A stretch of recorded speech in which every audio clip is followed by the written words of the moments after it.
allegiance to the flag of the United States of America and to the republic for which it stands, one nation, under God, indivisible, with liberty and justice for all.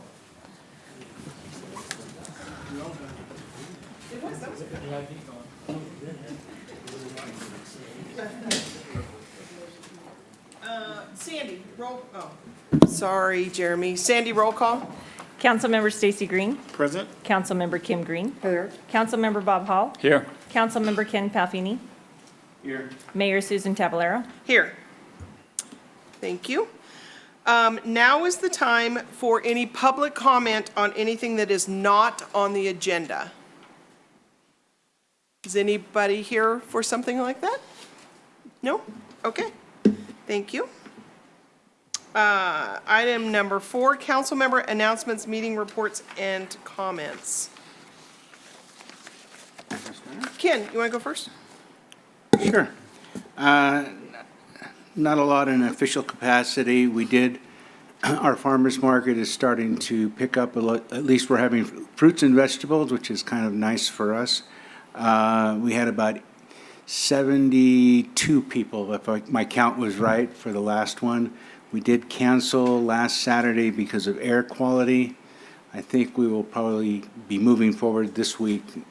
I'm hoping with or without air quality, I guess. I think we just need to have it.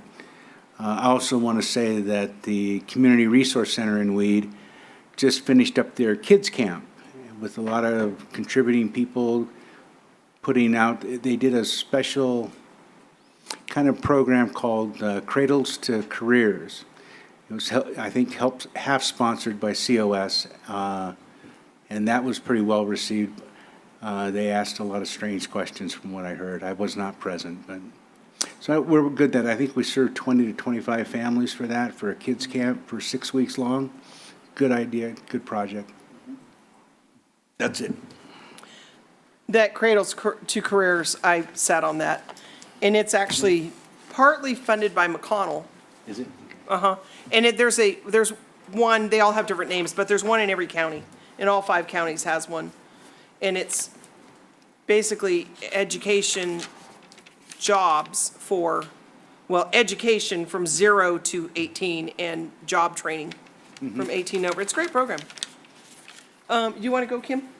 Sure. Okay, so since Ken mentioned the air quality, the Bel Air pool has been closed almost all this week because of bad air quality. And I'm really sorry, but when people aren't there, we get the calls. Okay, so I am working with the Chamber of Commerce on our non-Carnivale fill-in event, which is going to be August 27th through the 29th. I left a couple of agendas, itineraries, and applications back there. On Friday night, the Sons of Italy is going to be doing a takeout dinner. It's a drive-through dinner over at the Sons Hall. And then Saturday is a car show in the park, and there's applications back there if anybody would like to submit a car into the show. We will be having the farmer's market going on. The weed swim team will be doing a breakfast at the park from 8 till 11. We will have food vendors throughout the day. That's Saturday? That's Saturday the 28th. And the bocce tournament and the horseshoe tournament will be happening on Saturday. And then on Sunday, hopefully the bocce's still going and horseshoes will be going. But this will be our first ever, our Weeds inaugural, it says, Cornhole Tournament. And these are actually done by a group out of Reading, and it's a sanctioned tournament. The entry is $50 a team, and first prize is $500. So if you want to play bocce, horseshoes, or cornhole, go to the Chamber of Commerce and sign up. If not, come and watch us. And look at the cars. Yeah. And when the swim team's finishing selling breakfast, yes. the fire department will be selling burgers. A limited amount. So when we run out, we run out. I was under the impression there were some other food vendors. There will possibly? be, Okay. yes, I just don't know who they are right now. Yeah. Okay, Stacy? I don't have anything this time. Okay, Bob? I don't have much either, other than I mentioned earlier, Heritage Park, we're talking about making sure we have some shade so Heritage Park is more usable. And we also were discussing the garbage pickups on Main Street and in front of the business, which I think we're going to be able to make a move with. And I don't think I really want to get into anything else tonight. Thank you. Okay, thank you. I'll let you go.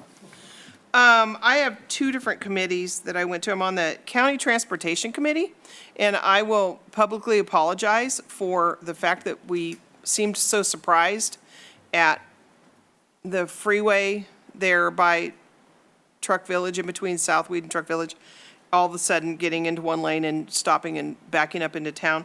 And I did get, somebody else that's on the committee from Dunsmuir said that he had Caltrans come and speak to their city council. So that might be something we might want to think about doing in February or March, so they can warn us of what could be happening. And the warning is for next, were you on the meeting yesterday? Next year, there will be construction from Dunsmuir up the grade going north through Mount Shasta. They're putting in new surface. And if your thought is, I thought they already did that, that's what I thought. So I'm not real positive about that one. Anyway, and the stage bus is still free. And then the other committee that I sit on is the RAC committee, which is the Siskiyou County Resource Advisory Committee. And it's through the Klamath National Forest, Shasta T, Modoc National Forest, and they have grants out there. They're pretty specific in what they can do.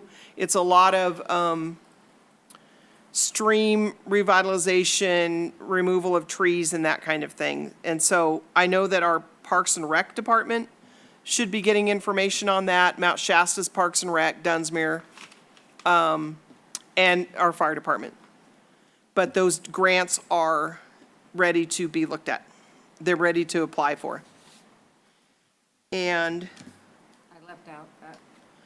oh, and Kim forgot to talk about the motorcycles? It's It's a car and motorcycle so. show on August 28th. Okay, and that's it for me. Sue, I have a question. for you. Yes. I didn't catch it, but I was told that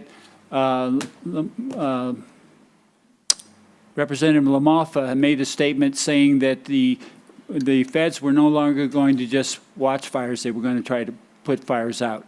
Did you hear that? Did you catch that conversation? And why I ask, because I know we put some pressure, not pressure, but asked some questions. It had to be when we had our fire up here, it was ridiculous what was going on, you know, that people actually walked off and we ended up with a multi-million-dollar fire there.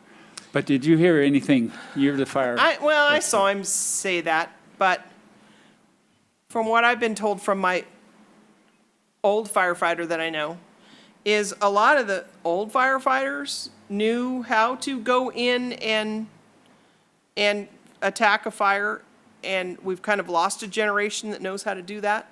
So we're hoping that a new generation can come in and know how to attack a fire. So hopefully, yes, that's what they're going to do. Steve? Yeah.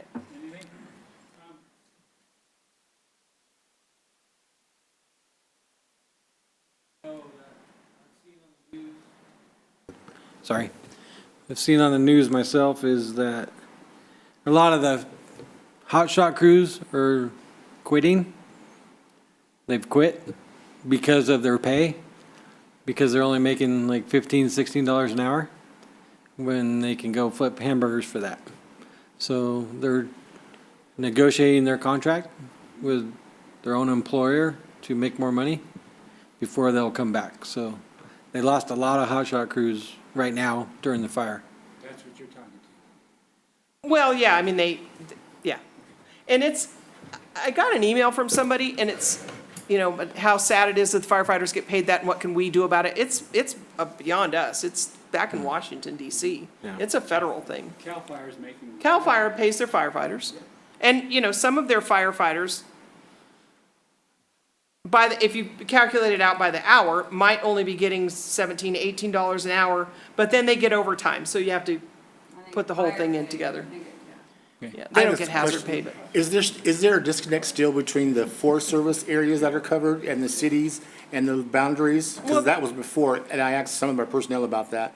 Is that something that is addressed by this subject? There's not really a disconnect. CAL FIRE and the city work together, and the federal, there's federal lands and there's private lands. Yeah, that was my question, but that's fine. And they try to work together, It was the Forest Service, was I was speaking of. right? And their boundary lines, and that prohibits some of the CAL FIRE or city fire departments from moving. And that was a question during this whole start of the fires time. I actually, was that something that was just, Of our fire. yes. And Well- others that in the same area that have federal places around. And it's the same thing as what's going on with the fire up in, well, I don't know where it started near Quincy, and it's now near Susanville, is that, it's going through private areas, and so you have CAL FIRE covering, and it's in federal land, so you have the federal firefighters, so they're working together. Well, it seems that, I'm not trying to analyze this, but I'm saying when you see the Dixie Fire, see how it's increasing and it crosses those boundary lines, there's a problem there. Every day, crosses it every day. I just want to cross our lines to come 2 streets from where I live, which the both fires did, that was very scary. That's Right. where Something like that. I suspected that the conversation was going, was how to link those services with a shared objective. Right. Forest Service was question. managing fires, CAL FIRE was putting out fires, and our cities are in between all of those things. Well, our city tries to put out fires. Yes, I know, but I mean, they're smaller in comparison to the other organizations. So I think that was the gist of the conversation that you were hearing. about. Thanks for the conversation. I think it's important. A lot of people ask what the heck was going on, I mean, Valid question. yeah. I know, and I was at the brewery today after Rotary, and somebody said to me, why do we have to do this every summer? I don't know, I asked the same thing. Why do we have to do this every summer? It gets hot. Yeah. Okay, so moving on to a presentation from Weed Friends of the Library Status Report. Who's the spokesperson, Mr. Christ? Hi, Bobby. I'm Bobby Eastwood. I live here in Weed, and I'm the president at the moment of the Friends of the Library. As you all know, the Friends received substantial donations after the Bowles fire. That amount's being held by us to be used toward the city's purchase of a new home for the library, or such time as the city take legal ownership of the building that the library now occupies. We took those funds and purchased a 3-year CD that matures in the fall, and the interest has been spent primarily on the directors' and officers' insurance, but we did make some contributions to the library. In the past, we collected the funds from fines and prints to offset printing costs and purchase computers, and then the city began collecting that money for the same ends. Our major fundraising then was the sale of used books, and now the library's decided to have its own book sale. So now we're discussing alternatives for fundraising. And we've been in the same holding pattern as the library for the last 1.5 years. Under normal circumstances, we hold 4 artist receptions a year, have an ongoing tutoring program, provide volunteers to augment library staff, and conduct our own ongoing book sale. None of that's been possible. But we did last year pay for the last half of the Saturday hours, purchased some shelving requested by the librarian, paid for some badly needed outside cleanup, and donated some petty cash. As does everyone else, we anticipate the opening of the library to the public. We did hold a work day a couple of weeks ago towards that end. Library is a huge asset to this community, and we look forward to being partners in a successful library operation again. And now, Mr. Christ will follow me with some information of his own. Well, I'm Todd Christ, and I've been treasurer of Friends of the Library ever since Martha DeRoss retired from it. So that's quite a long time. But I prepared a list for you, and I'd like to pass it to you.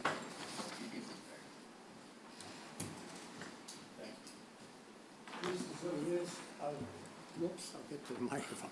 This is the list of the activities or items that we've done over the course since the Bowles fire. And I won't read it to you because you'll have a copy of it. But if you have any questions, I'll be happy to answer them. And we have a concern because in the past, before the fires and the virus, we were open for 30 hours a week with 18 hours of paid time by the city. And we currently are open 5 hours a week for the drive-through, and they have 27 hours of paid librarian time now. So when Sue was here, I think Shelley, yes, pardon me, I'm getting old. But when Shelley was here as a person that had retired but came back to work for Saturdays to keep the library open on Saturdays, we picked up the cost of her salary then also. Do you have any questions on the list? I do. Okay. You gave us this list. There's not really many dates on that list, so in fact, there's no dates on the list. So when we talk about from the Bowles fire, we're talking about a 7-year time frame, of which I am glad to hear that you're contributing, but I'm not sure. I would like to see requests that we find a way that you can maybe partner with the city of Weed. Originally, when the library's hours were cut, and I'm not sure what year that was, but I'm thinking somewhere around 2012 or 13, the city of Weed decided to help fund the library in a partnership with the Friends. And we work as partners. And that partnership was kind of a 50-50 deal. In fact, I think the Friends probably did about a 60% deal on the thing. Mm-hmm. That proceeded to go from 50-50 to 60-40 or 40-60, 20-80. And right now, I'm not seeing hardly any contributions by the Friends, even though you have been allotted funds from recovery of the Bowles fire. So I find that a little bit, it makes me uncomfortable that the Friends of the Library are not assisting the current staffing of the library. What is your organization proposing financially to give to the library in the next year to 2 years? I'm not in a position we haven't planned that far in the future. We're currently just covering requests that are made, and we've offered to provide funds anytime that we have requests from the library for additional equipment or time, but we have had no requests. We have been providing a petty cash fund when that's been requested to pick up additional materials that are not part of the current support. But you don't have a set dollar amount that you guys are willing to contribute on an annual basis to the library? Or is it just, to me, I mean, the Friends of the Library we were used to receiving, or the library was used to receiving a certain amount of money from the Friends. It doesn't seem as if that money is flowing, and if it is, we don't have any records of that. We do have a member of our council that's supposed to sit on your board to help with those discussions. I don't know if anybody remembers that or not, but the partner in your crime is sitting right here. Oh, excellent. She hasn't been invited to any kind of board meeting that you guys have held. So it just kind of feels as if you've dropped your responsibility, in my opinion, to assisting with the library functions. So I would like to see something specific besides waiting for the purchase of a building. The funds that were given to you that you have in the CD seem to have been to help reopen the library after the fire. Which was done. And it is done, but you still have funds, so those funds need to be earmarked.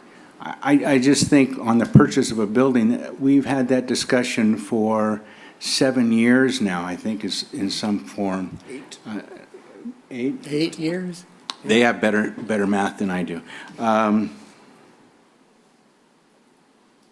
I just believe that we need to open up some communication between the Friends of the Library and the City of Weed. The City of Weed is now bearing full weight of the library, and we do have a sales tax that helps with that. But that doesn't say that, for me it doesn't say, I should say, that the Friends of the Library should just drop off. It doesn't seem as if, it appears to me that, and this is just my personal opinion, I guess, but you're not doing much to help. Originally, you guys did quite a bit, and I know as the organization ages, I'll give you an out that it gets a little bit harder to fundraise, but it's also an obligation to get new members into the Friends of the Library so that you can kind of carry on that tradition. So, I don't know. I got other questions from, I don't know if I made any sense there for you, but. Mr. Palfini, Councilman Palfini, I believe there was some statements made earlier about how much has been donated in the last year. Since I've been here, I think I think they got some money for some cleaning supplies, and like she said earlier, I think it's a total of $360 since I've been here. So in 18 months. So, I mean, that's where I think our concern is. Like you just said a few moments ago, we are bearing the full brunt of running the library, paying for everything, and we're just trying to figure out, where the Friends fit in on this. And I believe there was a statement earlier about the original donation was $125,000. $125,000. And do you have a balance of what you have currently right now? Well, I don't have it with me today, but I can certainly get it for you. Okay. I think one of my big questions is what do you propose to financially do for the library? If it's just to sit on those funds, I don't see that as being any assistance. I don't think the city needs particular help, but the library does. And maybe the city does too at this time, because we're always short of funds as well. Yes. But in particular to the library, that money was designed to assist and not put it in some savings account. And not that you can't, but there should be some expenditures there. And we have responded to expenditure requests and have funded things, but we ask that when we have an expense, we receive receipts for things that have been purchased so we can document it. And we also are wondering, when is the library going to open full time? And I personally have gone down to Dunsmuir and got used books from them because there was none available and we couldn't get in, and the Eagle's Nest and the Mount Shasta City Library, and I'd love to do it in our library, but I don't know when it's going to open. And we have not said we will not participate with the city, but we haven't had any activity on that, so we don't know. According to what I'm seeing, your contributions from the Friends of the Library, and I could be wrong, and you can show me the books where I would be wrong, but in the last over 2 years, you've contributed $860. And That's how what long- I see. How long has the library been closed over the last 2 years? That's fine, but expenses continue, whether the building is open or closed, or any kind of facility is open or closed. They had ongoing drive-in library systems going on, so they've had a librarian there, if I'm not mistaken. They've had, their computers are always utilized, and whether you use that computer today or not, those systems all become outdated no matter whether you use them or not. So you constantly have to update computers, computer systems, software, everything that goes with that. I'm just saying that the contribution from the Friends has been minimal, where we have funded all the rest of the expenses, including payroll, and all of those things. So again, I would still like the Friends, or at least I would like the council to address the fact that we need some sort of plan on what the Friends of the Library's function is, what they're going to do financially for the Weed Library.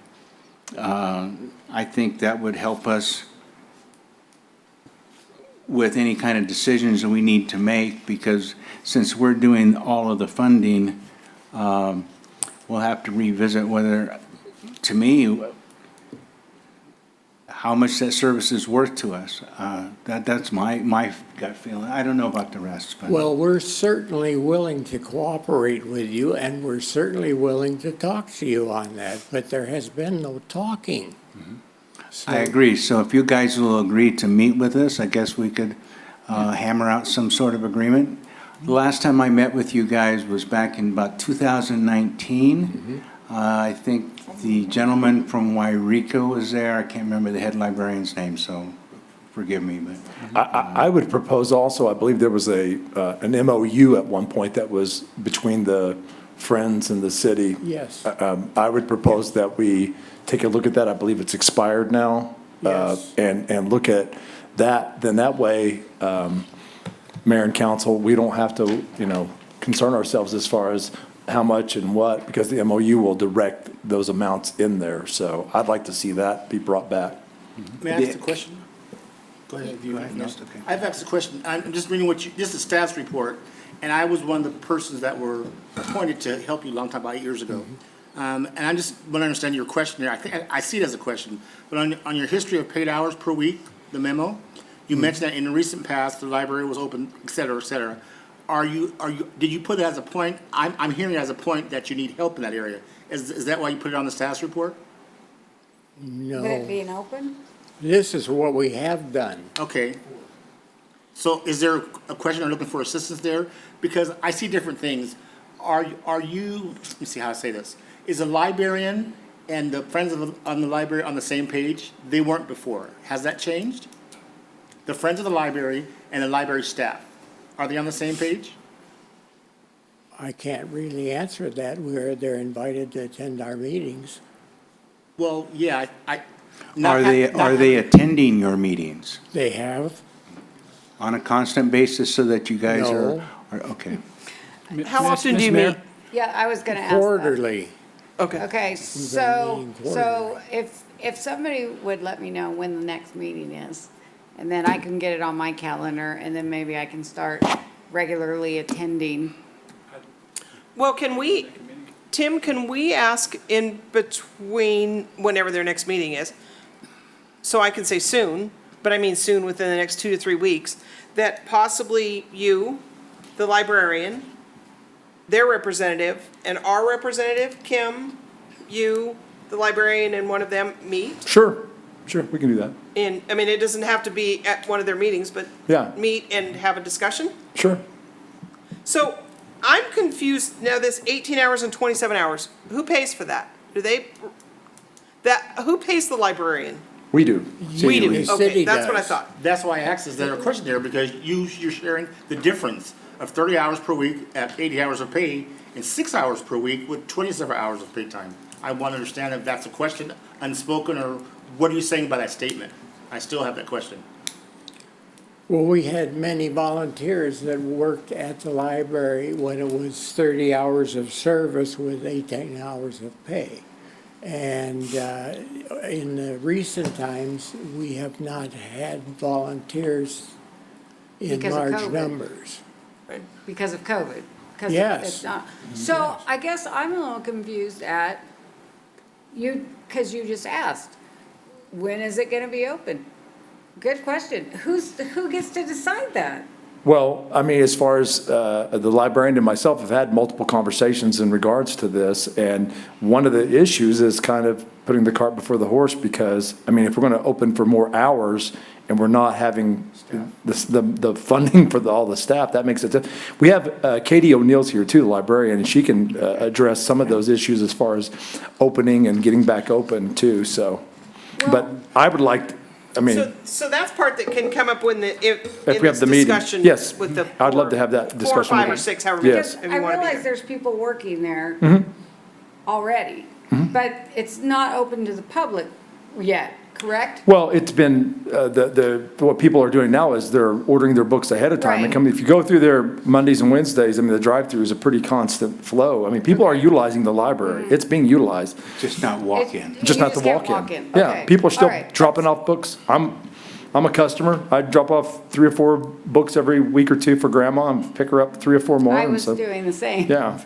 I would just like, if you guys do have that meeting, is to, let's look at the financial records of the Friends. I would like to look at their, any kind of operating structure that they have, and their officers and the board. Well, and Emily should have our numbers also. Yes, Of what we've without a contributed doubt. would be good to Miss have. Miss Mayor? So that they can show those numbers. I agree, you're in the meeting, but I'd like to see some numbers. Just straight up numbers, yeah, you're talking about the Yeah, from financial thing. everybody. Yeah, so we know, I mean, what we have, you know, what. Sure. Because we work together Yes. to create this. And there has been disconnection. And it's not, you know, there's no, I'm not necessarily saying that there's, you know, somebody's dropping the ball, but on a whole, we're not getting it. And we don't, I mean, the list is great, but it doesn't tell me anything. It doesn't tell me dates, it doesn't tell me the amounts, and so I have no idea what it takes to run the library. And I think it's important that we know, and I don't think we're talking something that complex that we shouldn't have the. Yeah, the numbers are nitty-gritty. there. Yeah. Yeah. And besides, got the whatever numbers. happened in the past is kind of, it's in the past. Where are we gonna take this into the Yeah. future? So Right. that's the Well, important. communicating, and I think with Kim, if you're Yeah. going to attend that, I can help, or as long as we have some connection, because really, this is just one of these he said, she said things after a while. I don't feel that I have anything to hold on to. Yeah, so let's, we can get a Sure. report back next month. Yeah, However, you between and now and then, Kim and the librarian and them will meet between now and then. we can do that. And we'll get a report back from next month. Absolutely. Marvelous. Is that okay with you guys? Thank you. Thank you. Thank you, guys. Give me the right man for it, too. You are. Nice, Mr. Diplomat. You went there. Okay, moving on to the regular agenda. We need to remove, A. Somebody have to, Can I make a motion? I make a motion, we remove item A from agenda. it has been moved and seconded to remove item A from the agenda. All in favor? Aye. Aye. Any opposed? B, council will consider introduction and first reading of ordinance number 464-2021, feeding of feral cats. Thank you, Madam Mayor. At the last council meeting in July, council requested staff come back with an ordinance that prohibits the feeding of feral cats within the city. we've done that here by adding Chapter 9.02 to Title 9 of the Weed Municipal Code. It's relatively straightforward ordinance, making it unlawful for any person within the city to intentionally provide food, water, or other forms of sustenance to either a feral cat or a feral cat colony. The definition of feral cat and feral cat colony are there. So unless you have questions or need further discussion points, it's relatively straightforward. Questions? Questions? It's a fairly simple ordinance, and it's in its structure. I wouldn't say simple in its language, but simple in its structure. So I'm thinking we're all pretty okay with this, right? We have to do something. Well, I know, and actually, since we've discussed this, I've had 2 other people come to me and tell me they can't grow a garden because of the feral cats. Said, So "Oh." I'm curious though, since, I mean, it was in the paper that we had discussed it, has anybody come to or called the city or discussed in favor of continuing to feed them? No, the trap Okay. neuter release, nobody's come forward and said that's what we No. need to do, not had anybody come. Not yet. Have we had anybody come in either way, favor or no favor or whatever? On that particular thing, no, No, okay. no. I like neuter and release, but it's not the right thing to do. And it's time consuming. I would do that on my own, with my own people and animals. My own cats, The hillside cats. which I won't have. You neuter cats? So you do them when you're, I was kidding. I spay and neuter everything. I'd like to make a motion, if I Not could, that we introduce the first reading of ordinance number 464-2021 by title only. Second it? It's been moved and seconded to approve ordinance number 4642021. All in favor? Aye. Any opposed? I move to introduce and read ordinance number 464-2021, an ordinance of the City Council of the City of Weed adding Chapter 902 to Title 9 of the Weeds Municipal Code regarding feeding of feral cats. Second it? It has been moved and seconded to approve ordinance 4642021. All in favor? Aye. Any opposed? Okay. See it back next month. Okay. And none of those people were here today. Maybe they'll come next month. As a suggestion for our meetings, I've seen councils do a notation in the record that all ordinances or resolutions will be read by title only. If we could do that, then we could, I just did 2 steps and I'm going, I always feel so stupid making 2 steps. Whereas if we could make a notation in our meeting that all resolutions or ordinances will be read by title only. So. Could we to do clar- that? Is that legal? Sure, so the recommended, well, I'm in the wrong one. Would we have to have a The recommended resolution motion for this in the staff report is introduce and hold a first reading by title only of an ordinance, Oh. adding Chapter 9.02, ... So that is in the recommended motion in the, or recommended, staff recommendation in the staff report, but we can incorporate that into the agenda title. It's just- I don't know It's a where we got process. into that habit of doing it twice. I think it was Chuck. We've always done Years it since ago. I've been there. It's a process. Yeah. Doesn't have to be But I don't think we ordinance. can amend that process. No. So we don't have to just kind You of. should say we should specify that we're introducing it by title only, or doing the first read by title only, but you don't have to do it by 2 separate motions. Okay. So, But you Can- still have You to can. read, do you still have to read it? not if you say title? by title, yeah, I would say by title only, otherwise you have to Just- theoretically have to read the whole ordinance out. Can we practice it for the first time on item C? Hell Oh, yeah. That's- All right, Ken. Thank you. Council will consider introduction and first reading of ordinance number 465-2021 regarding administrative citations and public nuisances. Great, well, now I'm looking forward to the motion, but until then, this is an ordinance to address Chapter 8.24, which defines public nuisances and procedures for abatement of public nuisances, and Chapter 19.01, which defines the process for issuance of administrative citations and appeals of administrative citations.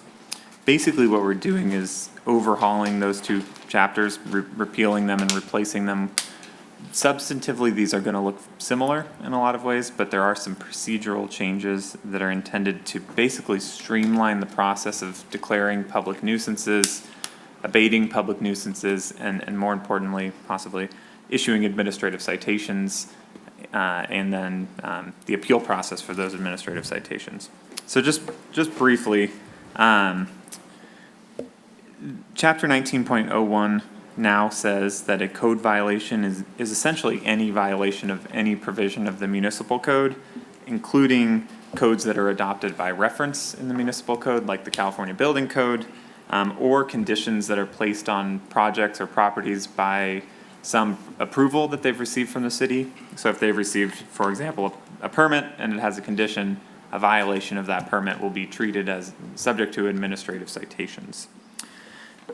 Per state law, administrative citations are generally won't exceed $100 for the first violation, $200 for the second, or $500 for the third and all subsequent. Or for building code and safety code issues, it's $100, $500, and $1,000. And again, those are amounts that are set out by state law.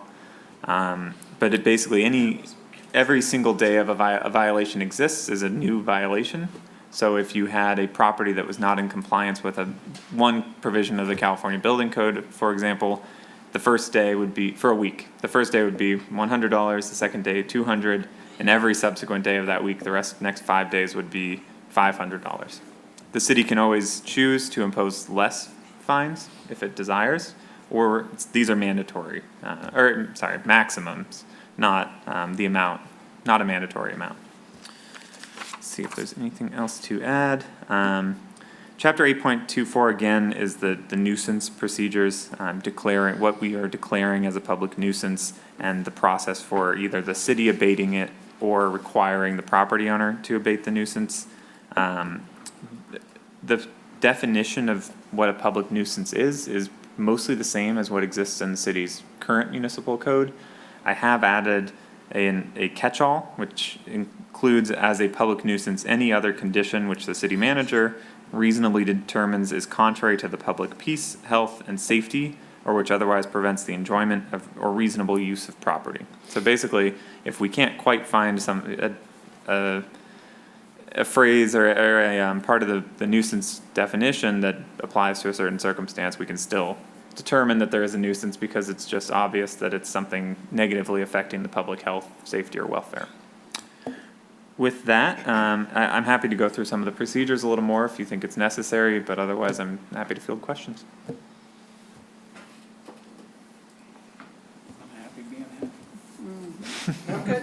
I'm good. It fixes our issue. Yep, it fixes our issue. Ken, you want to introduce it? Well, sure. Okay, in the new way.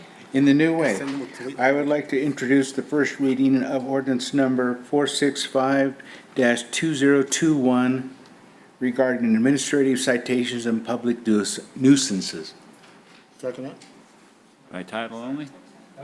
By title, did I say by title? By title only. Almost. Almost got it straight. Yeah. All in favor? Aye. You said a questioning look. Any opposed? No. Nope. Because I could say it's been moved and seconded. All in favor? Yeah. Any opposed? Okay, passed. 5-0. Just for Councilmember Palfini's awareness, the staff report includes a staff recommendation. I don't know if that's what you were reading. I was just, that would, actually, no, I was just reading right up. Okay, because the staff recommendation would also serve as the motion that includes by title only language. Just to throw it out there. You would have to put in the number of the ordinance. In other words, you wrote it down the way we're supposed to say it. Well, I mean, it's Kind of a cheat sheet. It's a way you may say it. You know, we're getting used to Ryan, okay? Ryan gives us a little bit more instruction. Thank you very much. You can choose your own adventure here. We like your adventure. Can we just amend to agree with that? He said it correctly. It was just, I was just for I just for the added future. title only at the end instead at the beginning. Yeah. To say it or not to say it. No, it's okay. Yeah, it's And okay. Sandy It's, reminds us. yeah. Yeah. just for future. But I'll do knowledge. better. Yeah, we'll live with you. I promise, I promise. Okay. You're gonna have to change our little cheat sheet. We don't have to now. You have? Well, Oh. Mayor, Right. I tell you something. big progress. We did, thought we've had a it was good night. progress. All right, moving on to item number 7, consent agenda. I will make a motion to approve the consent agenda. Second? It's been moved and seconded to approve the consent agenda. All in favor? Aye. Aye. Any opposed? No, so nothing was removed. On number 8, staff reports. Let's see. Steve, would you like to go first? Sure, I'll go first. All right, so we brought a show and tell before the meeting. That was cool. We have a new Type 3 engine, which is a wildland engine. We got it at Cal Fire auction. It's engine 1214. It's already been assigned. The very next day we put it in service, it went to the Antelope Fire. And actually, we saved a house in Tenet with that fire. I should say Brian and the crew. And we've already been reimbursed by the several fires, the McDonald Fire, Lava Fire, and Antelope Fire to pay for the truck already. So it was a good venture. We also brought a 2014 Freightliner ambulance that was donated to us by Berkeley Fire Department. So we got it for free. It only has 60,000 miles on it. Well, I just want everybody to know we're not utilizing that ambulance to respond to a call and transport to the hospital. We're not allowed to do that. We're using that ambulance, we can use that ambulance to respond to an EMS call, an emergency medical service call, and we still have to wait for Mount Shasta ambulance to come and transport. But it will save, huh? Traffic accident? No, we have to take our engine on traffic accident because we have the jaws of life. So that will respond to EMS calls like, hurt foot, broken shoulder, whatever. And save wear and tear on our $750,000 engine that we purchased. We can also use that engine once it's all in service and been inspected by SSV, which is who's in charge of us for EMS. We can send it or rent it out to wildland fires and not even staff it, just rent the ambulance. Because Chad, who is a manager or a part owner actually, from Mountain Medics, says that they will rent it from us. They need ambulances. They turned down 34 assignments because they didn't have enough ambulances. Yeah. So he'll rent the ambulance from us. So Can I ask a question? What is the reason that it can't be used for general purposes? I think you said it in part, but why can't it be used for the other functions right now? to transport, Yes, any other functions? because SSV, who's in charge of the county for us, Mount Shasta Ambulance has exclusive rights in the South County to transport. Okay. So until they remove that from the contract, nobody can come in here and take a patient to the hospital. Thank you for the answer, because I know people will see the new vehicle as I have, and Right. they might know, the question might come up, what functions can they do? So thank you for sharing that. We're going to provide a little letter to the patients explaining that when we respond. Is it going to go into the city for information purposes, like on the back of the utility bill or something? We'll just hand it to them and have it returned to us. At the call. Yeah, at the call. We get one more of those type of engines, we could look at the exclusivity policy, right? Good, yeah. I mean, it's between the county administrator and SSV. We can say we want to do it all we want, but until they remove that, we can't do anything. We tried working on it for a while, but I think we weren't ready. Yeah. So, yeah, they're nice. It was a nice donation. It's a really nice ambulance. Pretty cool. Will it be 1240? It will. Rescue 1240. So Yep. the old Rescue 1240 was the same type of thing. It Sure. could go, but it didn't transport people, even though it had, you could have thrown a body in there, but you couldn't do that. So it'll be equipped like that. It's going to be equipped exactly like an ambulance with the ambulance equipment. Right, okay. And, And we can also use it, the last thing we can use it for is rehab, which is we rehab our firefighters on the scene of a fire. So we could turn on the air conditioner, put them in the back, hydrate them, check their blood pressure, make sure they're ready to go back into a fire. oh, cool. So And do you have to have a special license to drive that vehicle? you do. Oh, you Just- do? Yes, you have to. No, with a patient in the back, Correct. but not for right now, because you can't put a patient in the back. Correct, yeah. We So don't anybody have can no drive. special license right now. So we all get to drive it after? Yes, after. Not until it's insured. Go down and take a spin around the neighborhood. Take it camping. Okay, Well, yeah. so, continuing on, I suspect it'll be 3 or 4 weeks before you even get started on it, getting it in service, because Chad is gonna help us put it in service, and he's on fire right now, so. But we'll get there. Cool. We currently have 3 volunteers these are people who don't work for CAL FIRE. Okay? So we have 3 volunteers that are really active, and we have 3 sleepers, and we're getting 2 more this month. So we'll have 5 sleepers. guys that were out front? 3 of those guys are sleepers, yes. But we're getting 2 additional sleepers, and then we have 3 volunteers. So. And we also have, 2 of them are our temporary part-time guys, which thank you so much for giving us those guys. Really helps. Good job. And we provided lunches, some fire education, including structure and wildland firefighting to summer camp.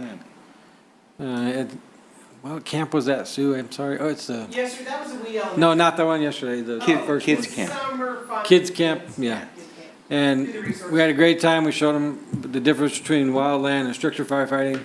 Put all the gear on, and then we sprayed them down with the truck with the hose, so it was They had a a lot good of fun. time. And then yesterday, They save you guys for the last. yeah.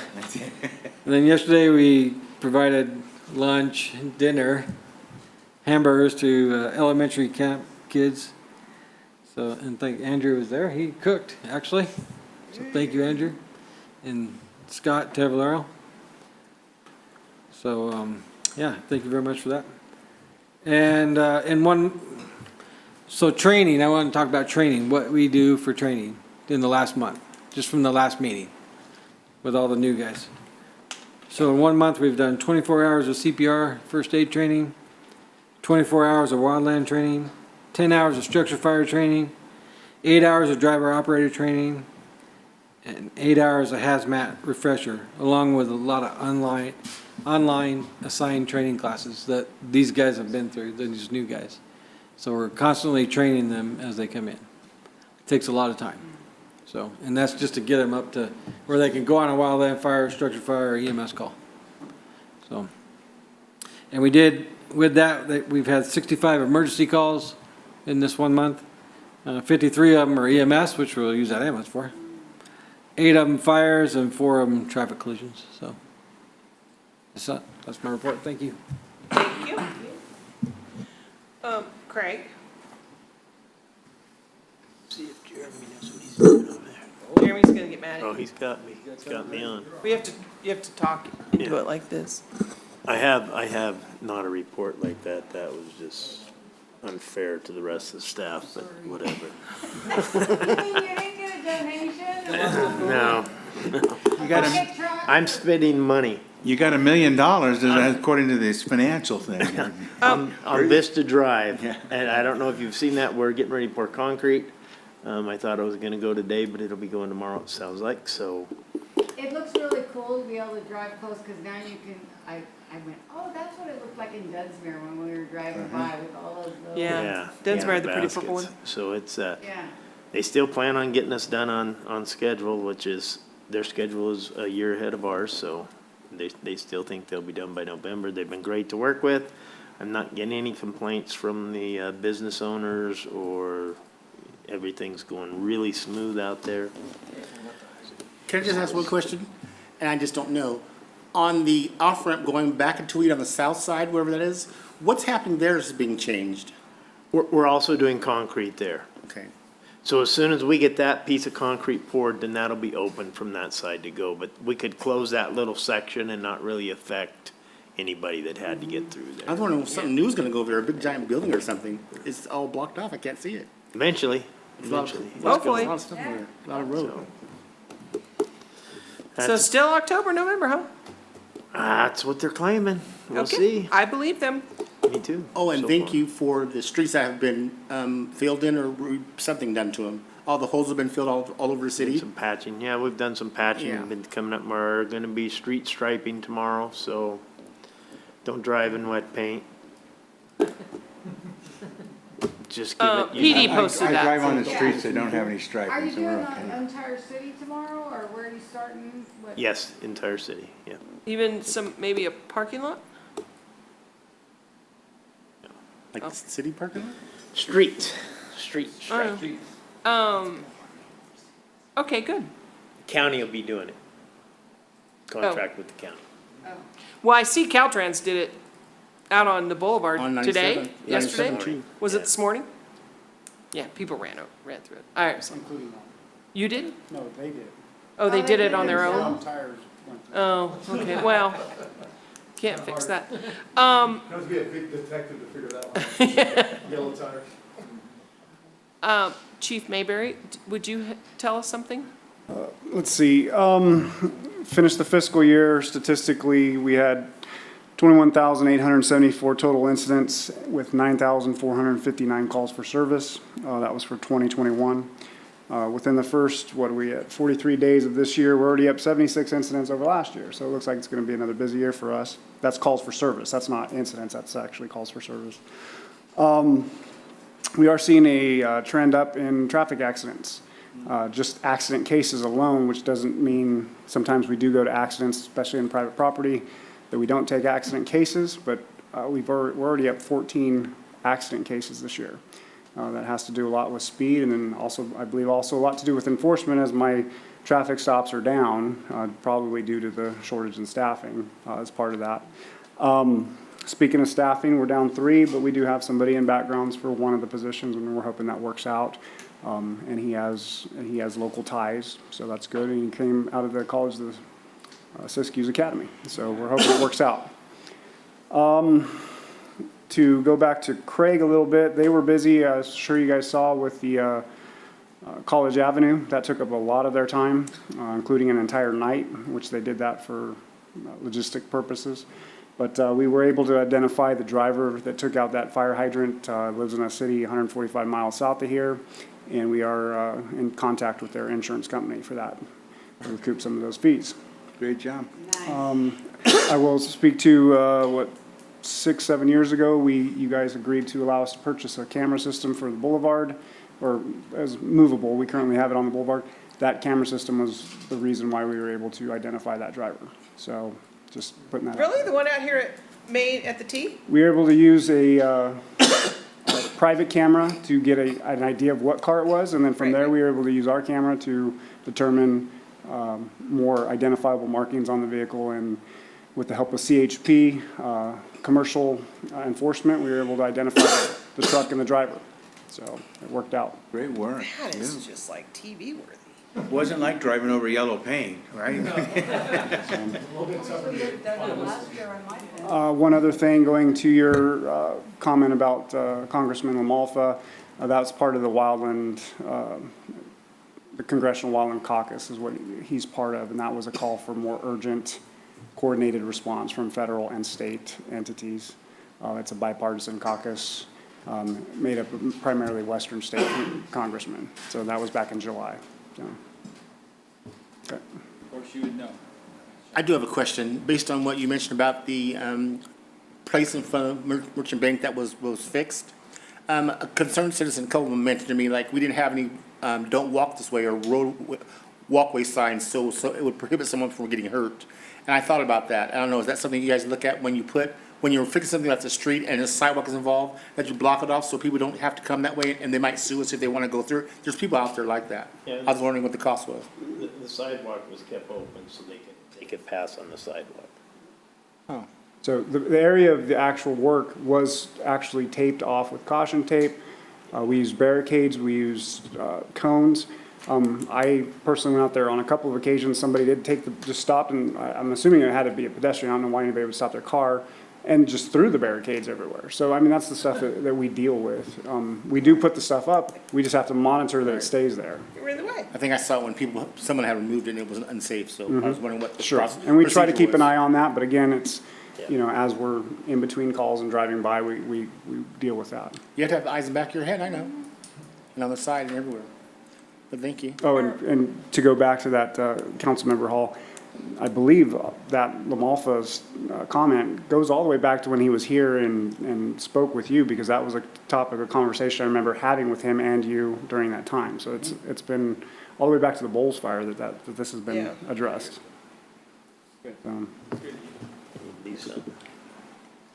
Are we gonna move that other camera that's on Main Street out to the Vista? So that would be the plan. The problem with Vista is we don't have a steady power source. Those were on a timer, so it would only work when the power was onto the streetlight at night. So that's why it's never been moved out there, but it's not any reason, there's no reason for it to be on Main Street right now. We're not monitoring anything. It's just an area where we have constant power. But once the project's completed and we have the signals that have constant power, we'll be able to do that. Good. On that note, question. We had talked about if the Loves came in monitoring with more cameras out there. Have we taken any more, have you done any studies how we can use it or improving on our camera system? The system we had actually budgeted, but we never followed through with purchasing the pods that can be added on. The problem is I'm guessing, and I haven't talked to the company, we're probably reaching the end of the service life here, where, I mean, we're at about 7 years. We actually don't sit there, people think we sit there and monitor it. We don't, because it actually sucks up a lot of data if we keep that running. We have to go back and look at it. So if we were to actually go through with that at this point, we may be asked by the company to probably upgrade the system completely. Okay. It's not something I've discussed with them, because we've never got to that point where we're ready to buy those pods. So. Okay, thanks. But you'd have to have enough capacity to hold all the video? Is that what you're talking about? The video takes a lot of data. It's just like our body cameras. That storage is where all primary cost is, and it's an amazing amount of data that is used. I would imagine. Okay. Yeah. So I'm thinking of the future now. So in Vista area, which is the city limits of Weed, right? We have a lot of, I see the police cars going there all the time. So has activity increased in there as far as whatever increase means? Do we need something that's gonna serve us as protection for visitors or residents of Weed who are going there to shop or visit? So, Vista. as was discussed when Loves came, it wouldn't be Loves in particular that would cause us to need another officer. It would just be the growth that would require us to need another. Prior, we're hoping the traffic signals help, but I could easily have put an officer there working traffic all day long on Vista Drive, especially with a stop sign. We just don't have the manpower to do that. We're going out there because there is a large number of people there per day. And then in the summertime, we have an uptick of pedestrian transient activity that we're dealing with as well. And we're out there but meeting new people every day. There's a fresh cycle of people every day that you're contacting out there. So that's why they're going out there. We have an obligation to make sure things are working out there the way they're supposed to be, traffic's flowing. We also have an obligation to come back and check on. So we may not necessarily be going to a call. We're just trying to split time. The city layouts, I'm just asking if we're foreseeing anything. And from what I understand, I like the construction. I know where the lights could be right by Taco Bell side. Is that the only one light that's going to be? You said lights. Is there more than one? I thought your proposal was one. Just one traffic signal there at Blackview and Vista. Yes. Right. And that's going to function for all those 4 streets, right? Yes, it'll be a 4-way stoplight, yes. You said lights. I like, there's another one going somewhere? Well, I use the term lights because I look at it as a 4-way. Yeah. That's how I view it, so I use plural, yeah. I'm eager to see it because I didn't know it was that deep till when you go on the freeway, you look over there, you see the different levels that are there, and that's interesting to see. I just love that kind of stuff. I used to make dirt piles in my driveway when I did that for a kid, so I like seeing that from a bigger perspective. There you go. Big kid dirt piles. Yes. Sandy, do you have anything you'd like to add to this? I'm still working on his Chromebook during this whole meeting. No, I wanted to take just a moment that's really kind of long and just thank Ryan. And I'm glad he's on board because it's been amazing getting all of the staff reports, all of the ordinances and everything I need and all of my questions asked in a timely manner. So I really appreciate it. He gets everything to me very quickly. So he's been amazing. So I just wanted to let you all know that this was a very good choice. Thanks. I even went, Tim, he's more relaxed too. He's got this guy, he's got his henchman over here. I know, but she forgot to mention your dog. Ryan, do you have anything to say? It's not his turn yet. I have no updates as far as the city goes. I do have to say, my wife checked in at the end of the last meeting to see when I was getting on the road, and she caught right when we started talking about our dog. And so she thinks now that I'm a crazy person who talks about the dog all the time, which is true. I thought she was gonna say she thought we were great because we would let you talk about your No, dog. she was very impressed. So Yeah. yeah. You're not crazy, we like it. Yeah. So Oh, she said, hi. I haven't. Tell her you were moving. I have nothing else to report though. Okay, your turn. Take us home. I will take us home real quickly here. On one kind of not so good note, I was on the Sac Valley City Manager Zoom call today for about an hour, and Did you use that McLeod guy in on it? say what? Did you get the McLeod guy in on it? No, Okay. no. So, All right. but at the discussion, Charles Anderson has COVID, by the way. So he's out of pocket, the guy I need to talk to. Oh, okay, yeah. Yeah, and that's kind of what I was gonna tell you guys. I mean, a lot of these cities, especially in the Sac area, are starting to see a huge uptick with the Delta variant. And so I tell anybody right now, if you haven't got vaccinated and you're on the fence, now's the time to get it. Because if you get the Delta variant with non-vaccinated, it will kick your tail. So anyway, just to throw that out there as a disclaimer. And I know everybody's got their own choice and they can do what they want, but I'm just encouraging. Will not comply. On a very, very positive note, though, I will tell you, I've been in discussions, and Craig and I have, with the folks at the college. And we'll have an announcement maybe next week on a potential for the dormitory.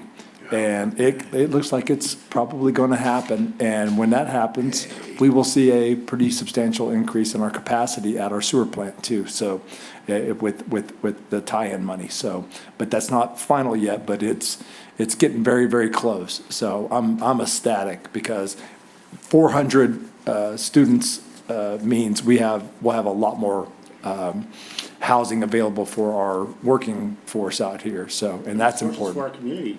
Oh, yeah. Come-in tournament community. Oh, yeah, I also absolutely. like the fact that the community, that the college will be growing. I've been walking through there this summer.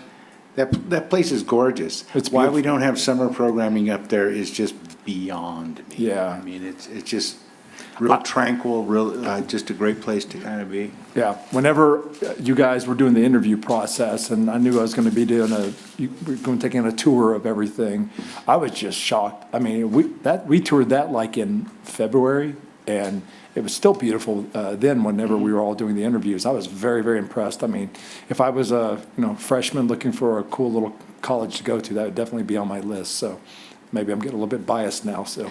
No, I also nobody mentioned, we do have a new little place downtown, Kamsi's little Oh, store. Yeah. The Spot. The spot. The Spot. Yep. I Spot is ate open. there. I hope everybody else has done their share, but Great sandwiches, and Yeah. you got the yogurt, the froyo. at first I wasn't Yeah. sure about opened up. it sounded like it was just gonna be a cheese sandwich place, and I'm going, that doesn't, okay. I But had a it's bunch more of than cheese that, sandwiches and as it is kids. good, so. And Yeah. the best thing about it is, it takes them a little while to make your sandwich, so you eat your froyo first. That's easier than that, I just send Paul to go get stuff. That's right. It's also for healthy people that have diabetics. The yogurt is.